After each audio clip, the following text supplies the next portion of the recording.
in the given problem we can assume that cos A is equal to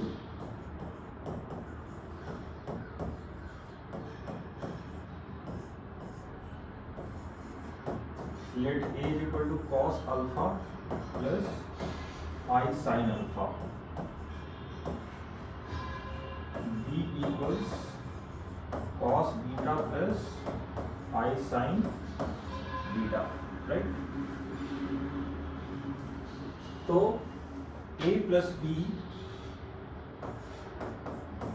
upon 1 minus AB can be written as cos alpha plus I sin alpha plus cos beta plus I sin beta divided by 1 minus AB. 1 minus AB का value क्या आएगा? cos alpha plus I sin beta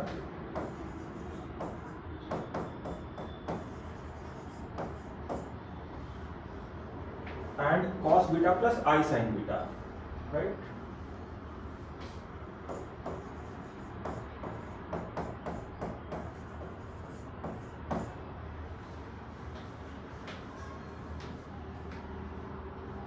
So इसको simplify करेंगे, है ना?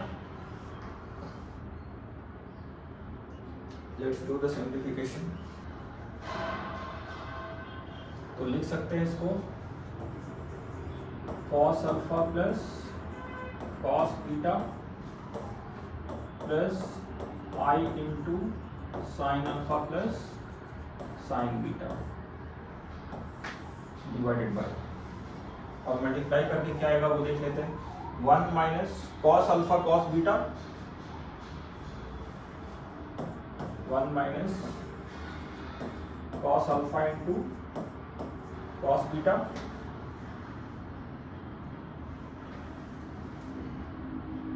Minus cos alpha sine beta into i, है ना? और एक और टर्म आएगा cos अल्फा cos बीटा तो आ ही गया, और बाकी सारे टर्म्स शायद आई में आएंगे, है ना? और एक और आई स्क्वायर भी आ रहा है ना? तो 1 minus cos alpha cos beta ले लिया, आई एक और टर्म जो i square sine beta cos beta जो आएगा उसको हम लोग क्या करेंगे, i square sine square beta आएगा आई गेस, है ना? I square sine square beta, तो आई स्क्वायर का वैल्यू -1 माइनस माइनस +1, तो ये आ जाएगा plus sine square beta, right? तो सिस्टमेटिक जाते हैं, रैंडम में नहीं जाते, सिस्टमेटिक जाते हैं. 1 minus cos alpha minus i sine beta, right? Minus cos alpha cos beta, wait ये तो हमने लिख दिया है. 1 cos beta minus 1 minus cos alpha cos beta, then cos alpha sin beta, है ना? cos alpha plus beta by 2. एक बार simplify होने का ही देर था, बाद में तो ऐसा हमें कोई ज्यादा दिक्कत है ही नहीं ना. ओके, तो ये टर्म आ जाने के बाद भी स्टिल हमने ऊपर में तो कॉमन ले लिया, बट बीच में नीचे में यहाँ पे प्लस साइन है, राइट? तो अब cos alpha plus beta by 2 हम लोग कॉमन ले सकते हैं यहाँ पे नीचे वाले टर्म्स में से. नीचे वाले टर्म्स में ये वाला टर्म और ये वाला टर्म कॉमन आएगा, है ना? तो should I take the next slide. तो इस तरह से हम देख पा रहे हैं कि पूरा का पूरा टर्म वो कैंसिल हो गया, है ना? तो बच गया है, उसको हम लोग लिख देंगे.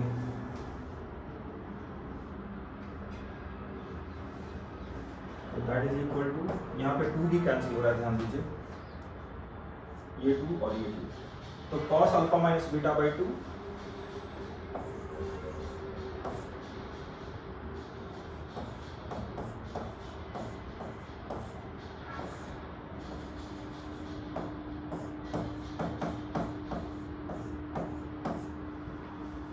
cos alpha plus beta by 2, right?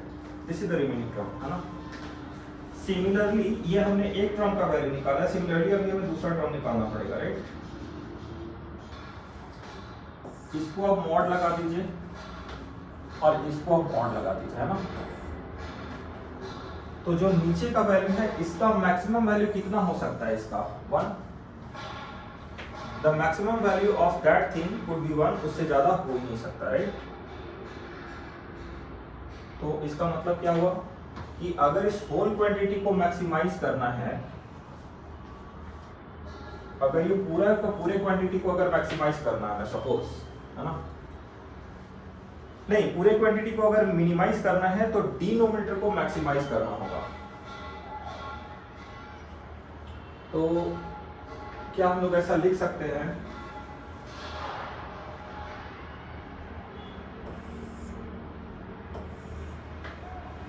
इसको मान लेते हैं हम लोग, सपोज इसको मान लेते हैं k, है ना।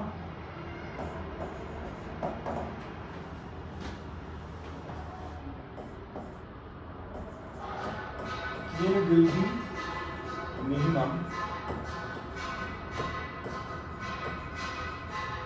if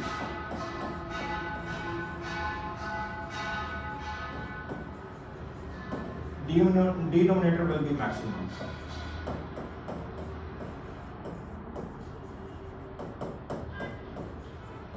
समझ रहे हैं। तो डिनोमिनेटर का मैक्सिमम वैल्यू होता है cos alpha plus beta by 2 का मैक्सिमम वैल्यू जो हो सकता है वो 1 हो सकता है, राइट। तो अगर इसका मैक्सिमम वैल्यू ले लें नीचे का, तो k का वैल्यू कितना आ जाएगा, हेंस k मिनिमम वैल्यू आ जाएगा, है ना। Hence k minimum will be how much, cos alpha minus beta by 2।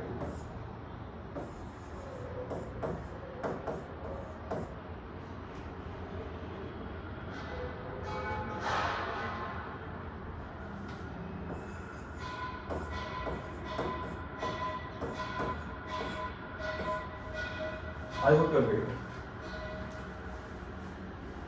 तो k मिनिमम कितना आ गया, उसका मिनिमम वैल्यू आ गया cos alpha minus beta by 2। तो इसका जो वैल्यू हो सकता है इसके मिनिमम से बड़ा या बराबर हो सकता है ना। हेंस मतलब मैं क्या बोलना चाह रहा हूं कि इसका जो वैल्यू होगा cos अल्फा माइनस बीटा से, cos alpha minus beta by 2 से बड़ा या बराबर होगा।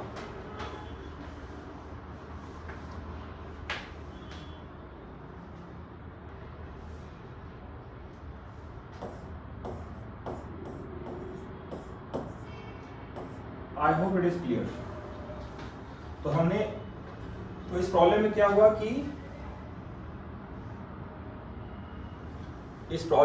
कि हमें एक आइडेंटिटी मिल गया, उसमें आइडेंटिटी में जो फाइनल वैल्यू आया उसको हमने k मान लिया। k का मिनिमम वैल्यू निकालने के लिए उसके डिनोमिनेटर का मैक्सिमम वैल्यू हमने ले लिया। तो ये जो क्वांटिटी था इसका मिनिमम वैल्यू मिल गया cos alpha minus beta by 2 का modulus, right.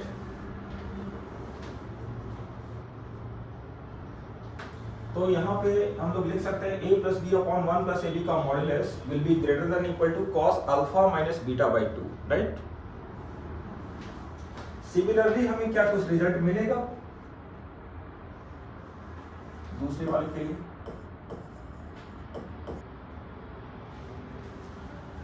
So we can assume that's equation number 2, है ना,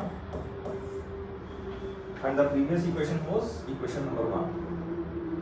यहाँ तक सॉल्व करने में हम लोगों ने टाइम लगाया जरूर है, बट अभी आगे टाइम लगाने की जरूरत नहीं है ना।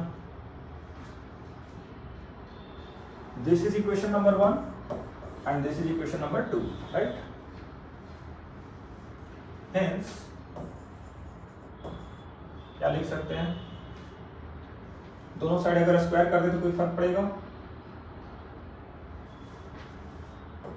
Hence a plus b by 1 plus ab square plus, so we have got the conclusion that given quantity will be always greater than equal to 1। उसका मिनिमम वैल्यू 1 होगा, 1 से कम नहीं हो सकता है, 1 या तो 1 होगा नहीं तो उससे ज्यादा होगा। तो करेक्ट आंसर क्या आ गया,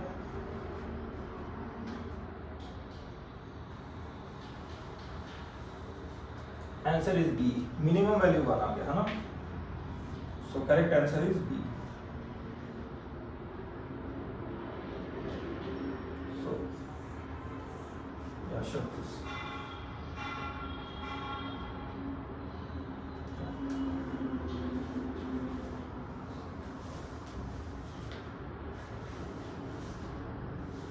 Any problem? Zero है। Are you getting it? तो कोई भी ऐसा कॉम्प्लेक्स नंबर जिसका इमेजिनरी पार्ट जीरो है, उसका अगर कॉन्जुगेट डिफाइन करेंगे। Let me repeat my statement. कोई भी ऐसा कॉम्प्लेक्स नंबर जिसका इमेजिनरी वाला पार्ट जीरो है, तो उसका कॉन्जुगेट और वो कॉम्प्लेक्स नंबर दोनों इक्वल होगा। ये हमने प्रीवियस प्रॉब्लम्स में भी ये कॉन्सेप्ट अप्लाई किया है। तो z is equal to conjugate of z होगा अगर z एक प्योर कॉम्प्लेक्स नंबर है एंड उसका इमेजिनरी वाला पार्ट जीरो है ना।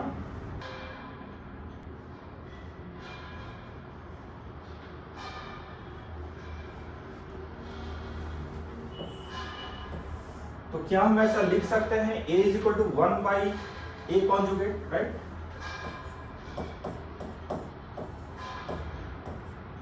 b is equal to 1 by b conjugate, c is equal to 1 by c conjugate. Can we write it like this? Okay, और वो वैल्यू हम लोग इस वाले में यहां पे वो वैल्यू सब्स्टिट्यूट कर सकते हैं, राइट। तो सब्स्टिट्यूट करने के बाद क्या क्या हो सकता है, लेट्स सी। तो यहां पे कर सकते हैं b minus a is equal to b minus a ले लिया और ये उधर जाएगा तो dd conjugate into b minus a, right. So यहां पे भी कैंसिल हो जाएगा b माइनस a, तो d इज इक्वल टू क्या बन गया 1 बाई d, है ना। तो hence b into d conjugate is equal to 1। तो इसका मतलब क्या होगा, mod of d is equal to 1।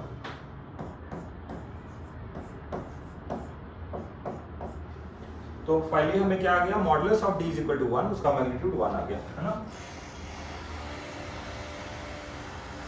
So final answer इसमें क्या मिल गया, the final answer of mod of d is equal to 1। So this will be the final answer, right. So I hope you understood.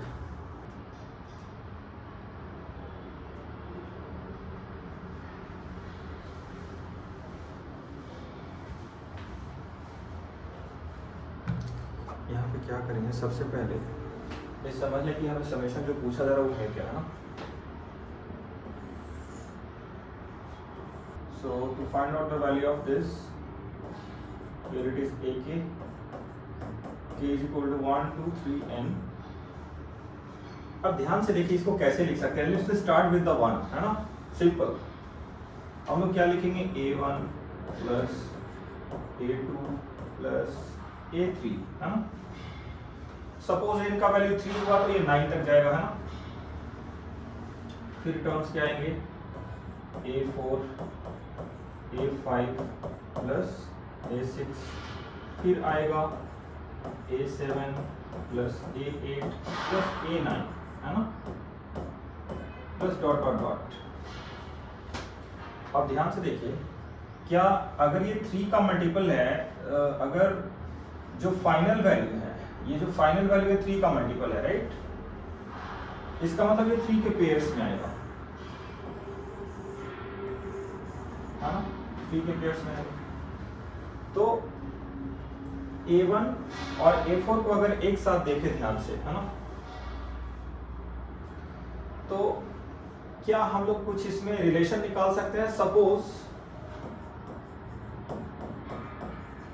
हमने 9 तक लिया, suppose n is equal to 3, है ना। n का वैल्यू सपोज 3 हुआ तो हम लोग क्या लिख सकते हैं, जब ऐड करेंगे तो a1 plus a2 plus a3, फिर आएगा a4 plus a5 plus a6। तो आप ध्यान से देखिए कि एक सीरीज इसमें मिल रहा है कि a1 जब a4 से ऐड होगा, है ना, a1 को जब a4 से ऐड करेंगे तो क्या लिखेंगे वहां पे, a4 होगा जो कौन सा वाला टर्म होगा,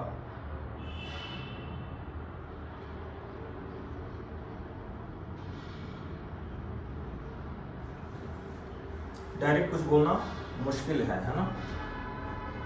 बट A1 और A4 में रिलेशन मिल सकता है बिकॉज हमें A1 का वैल्यू दिया हुआ है 2, है ना, और A4 का वैल्यू एक्चुअली देखा जाए तो अभी तक हमें पता नहीं है। क्या कोई रिलेशन मिल सकता है लाइक A1 और A4 में, सिमिलरली इसमें A2 में और A5 में, एंड हेंस A3 में और A6 में, राइट। तो उसके लिए क्या करना पड़ेगा, एटलीस्ट हमें शुरू के 3 टर्म्स या 4 टर्म्स निकाल के देखना पड़ेगा, है ना। सिमिलरली A3 निकाल सकते हैं, A3 का वैल्यू कितना आएगा, A2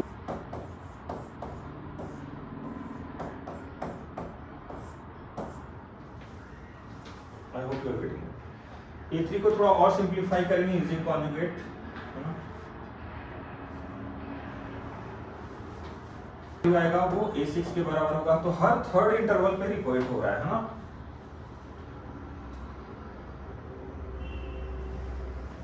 and so on, right. Hence यही तो करना था ना हमें। तो ये जो अभी जो हमें नंबर दिखाई दे रहा है इसमें हर थर्ड वाला जो अल्टरनेटिव है वो रिपीट हो रहा है। A1 A4 के साथ रिपीट हो रहा है, A3 जो है वो A6 के साथ रिपीट हो रहा है, A5 A8 के साथ रिपीट हो रहा है, A6 A9 के साथ रिपीट हो रहा है, हाँ। तो सीरीज कितना भी बड़ा होने दो, आप इसका वैल्यू हम लोग लिख सकते हैं, क्या लिख सकते हैं, this whole thing, this series, कौन सा सीरीज, ये समेशन वाला सीरीज, ये जो सीरीज है इसको लिख सकते हैं समेशन। तो अब इसको सिंप्लीफाई कर दें, है ना।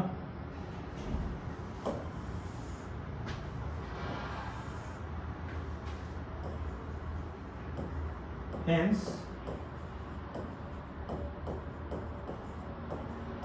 the required value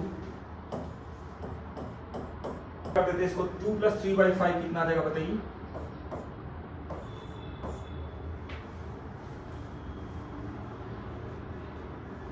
ओके, तो फाइनल आंसर हम लोग डायरेक्ट लिख सकते हैं, इसका आ जाएगा 13 - 19i, है ना। ये आ जाएगा n/5 × 13 - 19i। ये सो फाइनल आंसर जो हमारा आ गया n/5 × 13 - 19i, दिस वन।